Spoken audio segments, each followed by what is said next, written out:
டே 2 நான் ஃபின்ச்சஸ் வளர்க்க போகிறேன். டே 1ல் கொளத்தூரில் போயிட்டு பல ஆராய்ச்சிகள் பண்ணி இந்த கூட்டை வாங்கிட்டு வந்தாச்சு.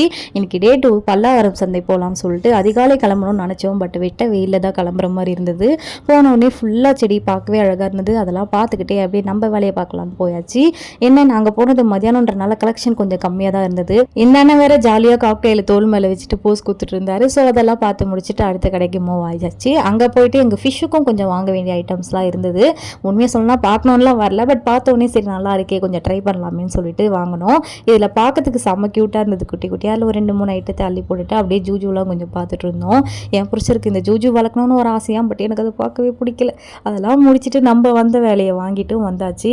என்ன நான் எடுக்க சொன்னது ஒன்று அவர் ஒன்று எடுத்து கொடுத்துட்டாரு. சரி போனால் போதும் இதுவும் உயிர் தானே அப்படின்னு சொல்லிட்டு எடுத்துன்னு வந்து கூண்டெல்லாம் செட் பண்ணிவிட்டு 2 பேரையும் நல்லபடியாக உள்ளே விட்டாச்சு. ஃபஸ்ட்டு அப்படியே ஓப்பன் பண்ணலாம் தான் நினச்சேன். இவன் எங்கன்னா பறந்து போயிட்டா திரும்ப பிடிக்கிறதெல்லாம் ரொம்ப கஷ்டம். அதனால் கூண்டோட உள்ள தள்ளி ஃபுல்லாக பறக்க விட்டாச்சு. அவனுங்களும் ஓரளவுக்கு செட் ஆகிட்டானுங்க. நமக்கும் கொஞ்சம் ஜாலியாகிடுச்சு. இது வந்து ரொம்ப சவுண்ட்லாம் கொடுக்காது. கொஞ்சம் சவுண்டு கம்மியாக தான் கொடுக்கும். இதுக்கு முன்னாடி லவ் பேர்ட்ஸ் வளர்த்துருக்கு. அதில் நிறையாவே எக்ஸ்பீரியன்ஸ் இருக்குது. பட் ஃபின்ச்சஸில் சுத்தமாக எக்ஸ்பீரியன்ஸ் இல்லை. வாங்கின நேரம் டக்குன்னு ஒன்று பறந்து போச்சு, ஒன்று சுற்றி போச்சு. அதுக்கப்புறம் அப்படியே விட்டுட்டேன்.